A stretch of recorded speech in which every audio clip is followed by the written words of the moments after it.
Hello, and welcome to Cutting Through. I'm Mitchell Plitnick, the president of Rethinking Foreign Policy and the author of the Cutting Through newsletter on Substack. Coming to you today with a report based on sources both from Israel and Egypt, and reported in Axios and Haaretz, that in a meeting this past Monday, um, so that would be Monday, the 15th of September, in Jerusalem, uh, between U.S. Secretary of State Marco Rubio and Israeli Prime Minister Benjamin Netanyahu, the Israelis asked Rubio to communicate to Trump that they would like the president to intervene with Egypt and get Egypt to stop and reverse what they call a military buildup in Sinai. Now, here's the way Israel is presenting this. Israel claims that it's nervous about several things that Egypt has been doing. One is a troop buildup, which has been going on for quite a while in the Sinai. And we're going to get to that because I think that's the key thing. We'll get to that in a moment. Also, the extension of an airstrip in the Sinai so that fighter jets could conceivably land there. And they are also talking about they're alleging that Egypt has built an underground storage facility that could possibly be used to store missiles, although Israel does not claim that Egypt is doing so at this time. Um, this is all a bunch of crap. Okay. There are things that Israel would like to see the United States intervene about. The key one is Gaza, and I'm going to get to that in a moment. But there's also, the recent talk of an Arab multi-state defense pact to try and address Israel's aggression that had its latest expression with its attack on Qatar. Very, that's this is what the claim is that is making Israel so nervous. It's nonsense. Okay, Israel's already talking with Qatar quietly and behind the scenes about how they can work out some sort of apology that doesn't make Netanyahu look bad. Qatar is actually being accommodating about this. I don't agree with that. I don't think they should be, but it's their way. They do try and always sort of take the diplomatic route. They try to avoid these kinds of problems and run-ins. So it's very typical of Qatari behavior to do this, and they are, from reports, they appreciate that. Given Netanyahu's right-wing government, it's very hard for him to really apologize, especially given all the rhetoric around Qatar that's been going around Israel for the past year and a half, to try and divert from the fact that Israel has been working with Qatar to keep Hamas in power before October 7th. Not to mention several scandals in Israel involving Qatari influence in the government. It's a whole thing.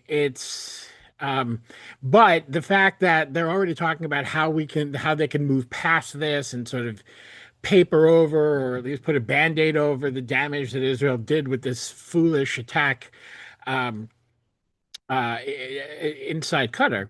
Uh, that was so stupid, even the Trump administration had to sort of say it wasn't a good thing. They wouldn't actually condemn it.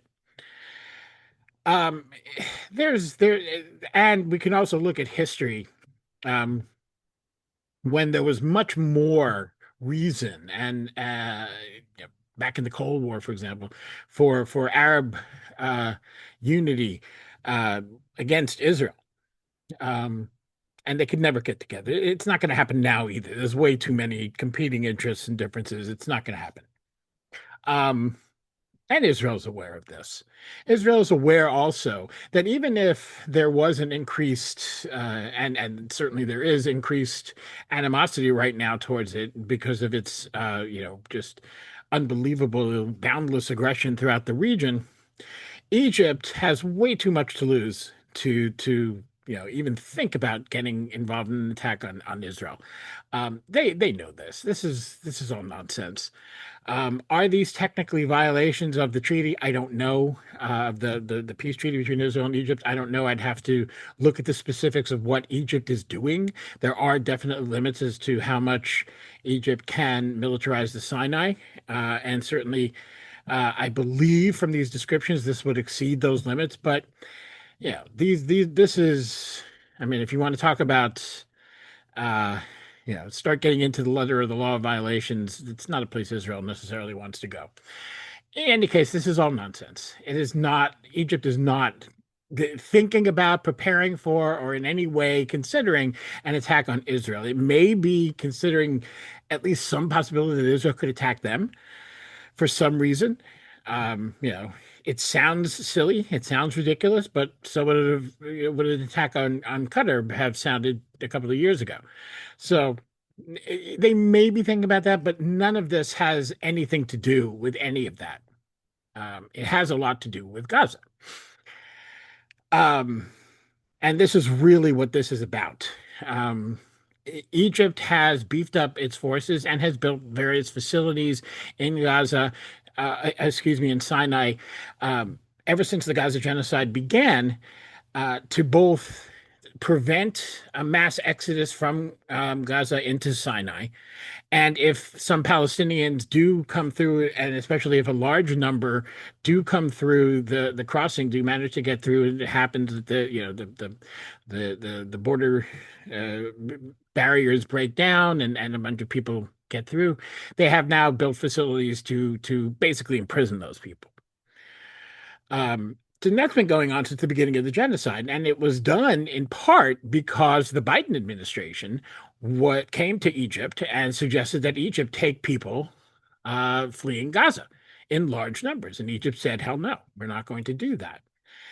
Uh, but it is, of all the places that people from Gaza could conceivably, theoretically flee to, if they could get across the border, it would obviously be Egypt. They can't get into Israel, and they would be, obviously mowed down if they tried.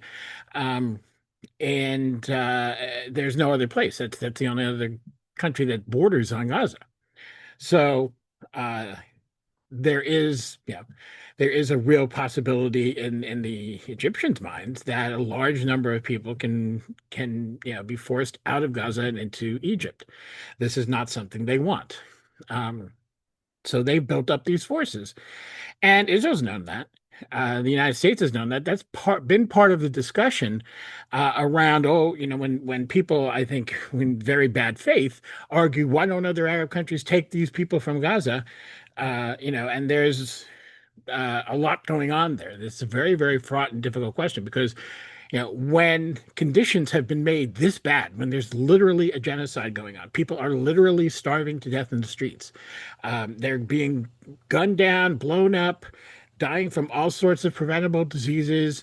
You're watching your kids die. Listen, Palestinians have been steadfast about, staying in Palestine, but they're human beings. There's a limit. So I think if the gates were flung wide open, yes, people would flee Israeli guns into Egypt, and that's something that would be problematic on a number of levels. Israel would, of course, not want to let them back in. Um, You'd have a massive refugee crisis that Egypt certainly couldn't handle.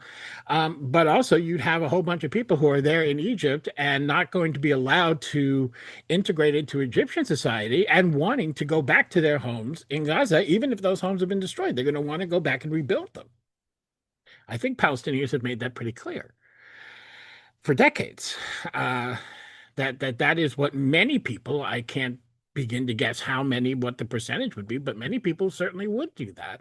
We've seen it before. That is, the level of attachment that many Palestinians have to the land of Palestine. So it's a thorny issue for Egypt, and it's a very difficult one. And their solution, or the way they want to deal with it, is not to let those people in the first place. And the truth is, there hasn't been a massive call for opening that border from any quarter. Because for there to be a massive call, I think, is basically saying would basically be taken, I think, by the rest of the by well, not by the rest of the world, but by people who are do not have, let's say, the Palestinians' best interests at heart, as saying, yes, you people, the Palestinians just want to leave, they just want to go somewhere else, and of course that would be a completely bogus and disingenuous argument, but it would be one that's made, which is one reason that you don't hear that. But again, if the gates were flung open, I mean, people would flee for their lives and for their children's lives. It would just That's just what would happen. And for Egypt, it's a very, very complicated issue. For Israel, it's simple. They would love to see those Palestinians, uh, you know, gone into Sinai, um, and then, say, we wash our hands of the situation. They're gone. They're not our problem. Now we're going to build whatever stupid Trump Riviera on the Mediterranean resort ridiculous dream they have in Gaza, and move on. That is most certainly what Israel wants, and that's what this is really about. They're basically asking Trump to force Egypt to allow that to happen. From that point of view, there is a reason for an Egyptian military buildup beyond the question of the Palestinian refugees, because what would most certainly happen is something very similar to what happened in Lebanon. It would take some years, but you would have a Palestinian refugee population crammed into Sinai. In that population, you will get resistance. There will be a resistance movement, which will grow up, which will find a way to arm itself, and which will launch attacks on Israel from Sinai, which then will mean Israel will respond in some way. And then all of a sudden, where's the peace treaty with Egypt? How does Egypt handle that? Can Egypt defend its own borders? There's all of those questions that are raised. It's all a place Egypt doesn't want to go. So is but at the same time, they can't just, thumb their nose at the United States. This is the big, sort of elephant in the room for almost any Egyptian decision that has to do with Israel, is that the price that Egypt has paid for peace with Israel, or for American, excuse me, for American aid, has been peace with Israel, no matter what that entails. Even though it's extremely unpopular in Egypt, it has been. It cost the life of Anwar Sadat. It has been from day one. Um, so, will the United States do this? I'm very, very nervous about this request, because there's two ways that this can go. One is that Trump and Rubio, who are not very smart, not very savvy, and do not know the region, and they've repeatedly demonstrated their ignorance of the issues here. Beyond their racism and beyond their myopic support of Israel, they're also extremely ignorant of the issues. That's one difference between them and when the Democrats were doing the same thing. I mean, one could almost say that makes the Democrats worse, because the Democrats knew exactly what they were doing, and with Trump, you might be able to write at least some of it off to just ignorance and stupidity. With the Democrats, it was they did it anyway. They knew better and did it, and did the wrong things anyway. Um, I don't want to, I don't know which one's worse. I mean, certainly the outcome has been worse with Trump. But when you're dealing with the genocide and then the accelerated genocide, it's hardly a choice. But it is possible that Trump and Rubio will not realize what Netanyahu's trying to pull here. They will not understand, and they will treat this as a true security request. In other words, that they will treat it as Israel saying, look, these are violations of the treaty. They're not okay with us. It threatens our security and our border if Egypt, builds up their military in the Sinai. So, this has to be reversed. They could approach it that way, and in a real way. They could be duped into doing that. I think the more likely scenario is that they're not duped into doing that, but they do it anyway. And the reason they do it is because they, like Netanyahu, also want to see the Gazans, the people of Gaza, out of Gaza. That is clearly a Trump plan. That is clearly where Trump's desires have lain since the beginning of this. We've seen it over and over and over again. For but just go back and look at the AI video that Trump made about his dream about Gaza and the Riviera. Look at the recent meeting that Trump held with Jared Kushner and Tony Blair. That's meant to facilitate something like this. Um, and then, in public, they can say, well, this was a security issue and it's, according to the Camp David Treaty, et cetera, et cetera, et cetera.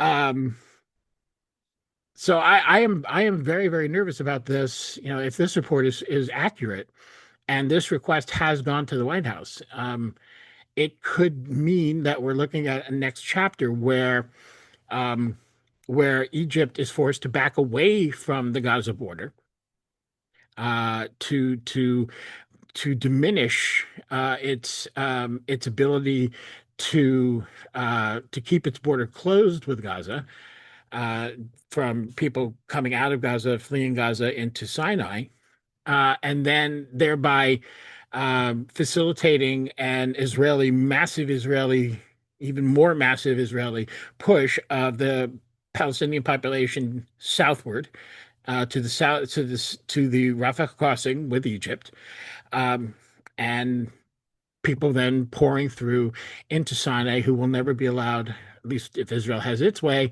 back into Gaza. Um, I think that is a distinct possibility if this report is true, if this is what Israel has communicated to Marco Rubio. So I think it's something that all of us need to keep an eye on. We need to raise a voice about and reiterate um, that it is unacceptable to force Palestinians to leave Gaza. Um, there is a real enough issue, that if Israel is going to continue its genocide, you know, just as in the Holocaust, you would not you we look back and we blame rightly the United States and many other countries around the world for refusing to allow Jews to flee Europe and enter their countries, and sending boats full of Jews back to Nazi Germany and the fate that would await those people is no different than keeping Palestinians right now locked into Gaza for Israel to gun them down and blow them up and starve them to death.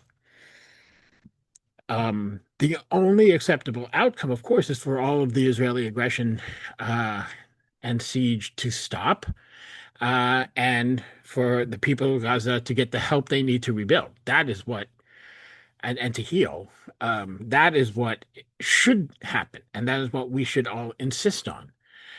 The um, the idea that it is somehow a helpful thing to allow people to flee Gaza into what will basically be imprisonment in Sinai. Um, that is not good. That is only going to lead to even more problems, and even more, insoluble ones if we're continuing to let Israel get away literally with murder and genocide. So this is not a solution. The idea of allowing Gazans to flee into the Sinai is not a solution. It is not the answer. It only enables genocide. It enables ethnic cleansing, and that's not what we should be doing. So I think, what I'm putting out here is that this to sort of raise awareness that this is happening potentially, and that that we all need to do what we can, however limited that may be, but whatever we can to raise a voice and to say, no, this is not the acceptable solution. So thanks for listening, and I will talk to you again soon.